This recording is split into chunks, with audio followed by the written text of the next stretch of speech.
Boa tarde, pessoal. Vou apresentar para vocês o meu segundo artigo, que eu ainda vou terminar o fichamento, mas eu apresento na primeira. Ele fala sobre o título do artigo é sobre o uso de jogos digitais para o ensino de engenharia de software. O objetivo geral desse artigo é fazer um survey em cima de todas as propostas de jogos com o intuito de ensinar engenharia de software. Ele analisa esses jogos, analisa o contexto que eles foram criados e propõe sugestões de melhoria desses jogos. Certo? Os tópicos da apresentação são a introdução, onde eu vou falar um pouco sobre a questão da juventude de hoje, os nativos digitais e tudo mais. Jogos para ensino de engenharia de software, onde eu vou comentar sobre as propostas de jogos para ensino de engenharia de software existentes. Requisitos de jogos, onde eu vou comentar sobre o que as autoras falaram de propostas de melhoria nos jogos e as considerações finais delas, certo? Na criação do artigo. O artigo ele inicia como? Ele inicia falando, citando Penske, que ele fala sobre os nativos digitais que surgiram a partir dos anos 80, que são jovens que são capazes de quê? De ver TV, de ouvir música, usar o celular, notebook, são familiares com a internet e eles são capazes de fazer tudo isso ao mesmo tempo, como se isso fosse a coisa mais normal da Terra, coisa que muitas vezes os pais deles não são capazes de fazer. Ela cita que esses jovens, atualmente, eles são o quê? 50% da população ativa, ou seja, até os 25 anos mais ou menos. Quando se chegar em 2020, eles vão ser 80% da população ativa, população mundial. E um problema relacionado com esses jovens é que eles não se adaptam à forma antiga de aprendizagem. Eles não conseguem aprender da forma como aquela forma burocrática, parada, sem imagens, sem um dinamismo, vamos dizer assim. Então, no artigo ele fala que não só a questão dos jogos mudou, ele fala também que pode perceber que de 20 anos para cá os livros didáticos também mudaram. No que é que eles mudaram? Se você pegar um livro didático de 30 anos atrás, você vai ver um livro denso, com muito texto. Muitas vezes esse texto é escrito de uma forma uma linguagem mais erudita, vamos dizer assim, que se você der esse mesmo livro para um jovem de hoje, com certeza ele vai achar esse livro chato. Atualmente os livros são o quê? Eles são geralmente com muitas imagens, animações não, né? Imagens, se for um livro digital ele pode ter animações. Um bom exemplo é o Zé Cabeça, né? Vamos dizer assim, que tem um estilo de ensino mais voltado para quê? Para essa geração de nativos digitais, que são mais ligados a... Então o artigo fala, se esses jovens eles têm esse problema relacionado com a forma de estudo antiga, como é que a gente pode tornar o estudo atraente para eles? E melhor ainda, como o objetivo do artigo é ensinar engenharia de software, ele pergunta, será possível ensinar engenharia de software a partir de jogos? Porque ele comenta assim, as autoras comentam que nos cursos atualmente de especialização, de graduação, quem está fazendo esse curso de especialização e graduação são os nativos digitais dos anos 80, muitas vezes. Então, se você conseguir colocar os jogos para ensinar isso para eles, as autoras acreditam que o interesse deles pela disciplina vai melhorar. Quando eles falam sobre o tópico de engenharia de jogos para essa, ela fala o seguinte, que a engenharia de software foi criada como? Foi criada no contexto da crise do software, né? Que tinha problema de tempo, custo, prazo. Então, ela perguntou o seguinte, eles verificaram o seguinte, que já que a engenharia de software se tornou uma disciplina tão importante, muitas vezes no ensino de engenharia de software o que acontece? Diferente da arquitetura, diferente do ensino de engenharia civil, em que os jovens desde o início eles estão treinando, vamos dizer assim, na engenharia civil eles estão sempre fazendo cálculos estruturais desde o início do curso, na arquitetura eles estão sempre desenhando as estruturas. Quando você estuda engenharia de software, você vê muito conceito, mas é muito difícil você praticar esses conceitos. Por quê? Porque muitas vezes esses conceitos estão ligados diretamente com o quê? Com o dia a dia de uma equipe de desenvolvimento, E não é tão fácil você trazer isso para a sala de aula para mostrar para os alunos. Então, geralmente, como eu disse, as aulas são expositivas. E os estudantes não têm possibilidade de vivenciar os conceitos de engenharia de software dentro de sala de aula, o que se torna até um certo problema para o professor. Então elas falam, bom, se há essa lacuna relacionada à prática da engenharia de software pelos alunos, então por que não usar os jogos para ensinar isso, para fechar essa lacuna? Por que não usar os jogos para que o professor possa expor o conteúdo e depois os alunos possam, através dos jogos, vivenciar um dia a dia de uma equipe de desenvolvimento de software, vivenciar questões de gerência de projeto, de levantamento de requisitos e tudo mais. Então, a autora, como eu disse que o artigo é um survey, ela faz uma listagem, as autoras fazem uma listagem de todas as propostas relacionadas com o ensino de engenharia de software dos jogos. A primeira das propostas é o Planeja. É um jogo voltado somente para ensino de gerência de projetos de software. O segundo é o Scrum, que ele simula um uso prático de Scrum para ensino, para você conseguir ensinar Scrum em engenharia de software. Esse é XMed, que é um pouquinho diferente de todos os outros. Ele voltado para a medição de software, ensina você a fazer medição de software e tudo mais. O SimSE, ele tenta ensinar os conceitos para você representando de uma forma mais gráfica. O SRPG, ele simula um ambiente de desenvolvimento de software, ou seja, você quando entra no jogo, você tem seu avatar, que você está dentro de uma equipe de desenvolvimento de software, dentro de uma empresa. E com o seu avatar você tem que fazer todas as atividades relacionadas ao desenvolvimento de software. Se você tiver o papel de programador, você tem que se dirigir até o PC para programar. Todas essas situações que acontecem no dia a dia.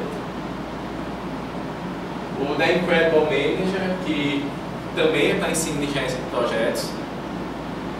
O CSAN, que testa o jogador a fazer ele ganhar o jogo se obter sucesso. Ou seja, se você conseguir terminar o software com sucesso, dentro do prazo, dentro do custo, você ganha o jogo. O IAN, que fixa os conceitos relacionados à gerência de projetos também. E o Card Game, que apresenta as fases de requisitos, projetos, desenvolvimento, integração e entrega, tudo isso no jogo de cartas, para você treinar. E o CBT, que ele estender as complexas situações e decisões associadas à gerência de projetos. Não tem mais tanto dados sobre o CBT, porque tudo isso foi dado do artigo. Então foi exatamente assim que ela comentou sobre o CBT, elas comentaram sobre o CBT.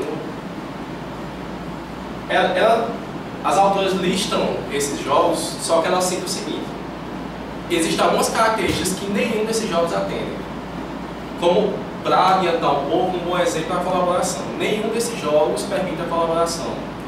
E elas comentam assim que numa equipe de desenvolvimento de software, a colaboração é primordial. Ninguém faz software sozinho dentro da empresa. Todo mundo tem que estar se comunicando, trocando tarefas e tudo mais. E nenhum desses jogos, eles sempre visam a ideia de que você vai trabalhar sozinho. Você senta na sua cadeira e joga sozinho. Você não tem uma colaboração com o resto dos outros alunos para formar equipes de desenvolvimento, para criar um software. Por conta desses detalhes, ela cita o quê? Ela mostra aquela questão dos requisitos de jogos, que eles citam alguns requisitos interessantes que esses jogos poderiam implantar. Ou seja, ela faz um survey e detalha as características que ela acha que pode melhorar no software. A primeira dessas características que ela fala é a colaboração. Como eu já disse, o software é desenvolvido por equipes. Ninguém desenvolve software sozinho. Então, se essas ferramentas elas querem realmente emular um ambiente de desenvolvimento de software, o processo de desenvolvimento, elas têm que ter o quê? Elas têm que permitir colaboração. O segundo é conteúdo e desafio. Ela disse que o conteúdo, na verdade, é o principal dessas ferramentas. Por quê? Porque a função delas é ensinar. Então, se o conteúdo delas estiver bem alinhado com a questão do gameplay, o ensino vai se tornar mais fácil para os alunos na aprendizagem. A terceira é a flexibilidade. Na flexibilidade, ela fala o quê? Que a engenharia de software é uma disciplina que está em constante mudança. O que a gente aprende hoje, daqui a 5 anos, talvez não seja válido. Daqui a 10 anos, com certeza, não vai ser válido. Diferente do que ela cita, matemática básica, do ensino fundamental, que sempre vai ser a mesma coisa. Então, se um jogo desse ele quer realmente emular a questão do ensino de engenharia de software, ele tem que ser flexível, ele tem que ter a possibilidade de o quê? Que você adicione novas características rapidamente, para sempre estar atualizado com a questão da ensino de engenharia de software. O quarto que ele fala é a participação do professor. Algumas dessas ferramentas elas têm um defeito seguinte: o professor bota os alunos para jogar e ele não participa junto com os alunos do jogo. Ele fica sentado os alunos jogando. No máximo ele consegue visualizar o que os alunos estão fazendo, mas ele interagir direto com os alunos, vamos dizer assim, um aluno cometeu um erro, ele poder interagir, dizer, olha, conserte isso e tal, não faça dessa forma. Existem algumas ferramentas, alguns jogos desses que não permitem isso. Foco em processo, né? Ele diz que engenharia de software foi criada por quê? Porque na crise do software, o desenvolvimento era bagunçado, não tinha um processo definido. Então, se você quer ensinar engenharia de software, é ideal que as ferramentas se foquem em processo. Que os jogos que eles trabalham se foquem em processo. Os níveis, ela cita até interessante, que todo jogo tem os níveis de dificuldade, né? Quando você entra no jogo, tem nível fácil, médio e difícil. Como é que você pode transportar isso para um jogo de ensino de engenharia de software? Você poderia colocar os níveis de maturidade do CMMI e dizer que cada vez que você entra no jogo, você escolhe o nível de maturidade do CMMI para jogar. Se você escolher o nível 5, você está jogando no hard, vamos dizer assim, o mais complicado do jogo da ensino de engenharia de software. Ela diz que tem que ser lúdico, obviamente, porque se o jogo não foi divertido para ele jogar, ele vai se tornar somente um treinamento, como qualquer outro, e não vai conseguir atingir os nativos digitais, vamos dizer assim. Multimídia, outra característica que ele diz que alguns jogos daqueles que ele mostrou ali, eles são baseados simplesmente em texto. Eles não têm o recurso multimídia, como imagens, vídeos, animações, não tem nada disso que pode atrair. Então ela diz que é interessante que esses jogos sejam modificados para ter características multimídia. E local versus remoto, ela diz que simplesmente o único jogo daqueles que o aluno pode jogar fora do ambiente acadêmico é o CBT. Nenhum outro jogo daquele o aluno pode ir para casa e simplesmente sentar no seu PC e continuar estudando, jogando para aprender mais. Aqui é um exemplo. Tem uma tabela, no artigo tem uma tabela bem grande mostrando isso. Se eu fosse colocar essa tabela aqui, ia ficar minúsculo, ia ficar complicado de se enxergar. Então eu peguei só um item da tabela para mostrar aqui mais ou menos como... Essa tabela faz a comparação entre cada um dos jogos, ele mostrando o ponto que ele possui e que ele não possui. Um exemplo, Planeja. Ele possui colaboração? Ele não foi identificado a colaboração no Planeja. Conteúdo, identificado. Todos eles atendem a questão de conteúdo, perfeitamente. Flexibilidade, não foi identificado no Planeja flexibilidade. Participação, também não. Foco em processo, ela não foi avaliada, ou seja, pelo survey que ela fez, o próprio autor não avaliou a questão de foco em processo. Níveis, também não foi identificada a questão de nível no Planeja. Lúdico, fracamente identificado, ou seja, um jogo que a intenção dele é ser lúdico para atrair a pessoa para jogar e aprender de forma certa, uma palavra correta não está me vindo, que é, vamos dizer assim, subconsciente. Você está lá, sem prestar atenção, você está aprendendo. A maior parte, o Planeja é um exemplo, ele fracamente atende isso. Multimídia, fracamente identificada também. Pouquíssima questão de multimídia no Planeja. E local versus remoto, não identificado. Ou seja, isso aqui é só um exemplo para mostrar o estado desses jogos que tentam emular a questão do ambiente de ensino de engenharia de software.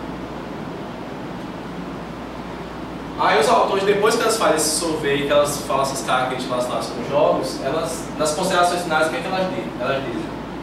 Que o uso de jogos é uma alternativa viável para ensinar engenharia de software. Elas dizem, olha, mesmo que esses jogos não estejam perfeitos, mas a ideia de se ensinar engenharia de software a partir de jogos é uma ideia interessante.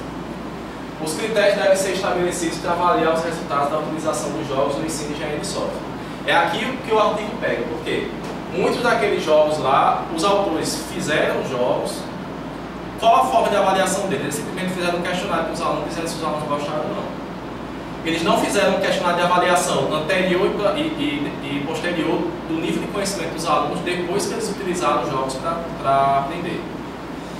Então, ela diz que para que isso funcione, tem que ser criado critérios rígidos para fazer essa avaliação. E terceiro, ela diz o seguinte, elas dizem que o ensino através de jogos pode evoluir de forma positiva, ajudando os alunos a compreender todas as dificuldades de desenvolvimento de software. Ou seja, ela sempre diz o seguinte, que está num estágio embrionário, há a possibilidade de melhorar. Se a gente conseguir seguir essas metas, esses requisitos, a gente pode conseguir transformar esses jogos numa ferramenta muito boa para todos os professores que ensinam engenharia de software, para que eles possam trabalhar com essa geração, esses nativos digitais que não são adaptados a essa questão de teoria ou aos dispositivos. Bom, terminando as considerações finais, eu termino a apresentação do meu artigo.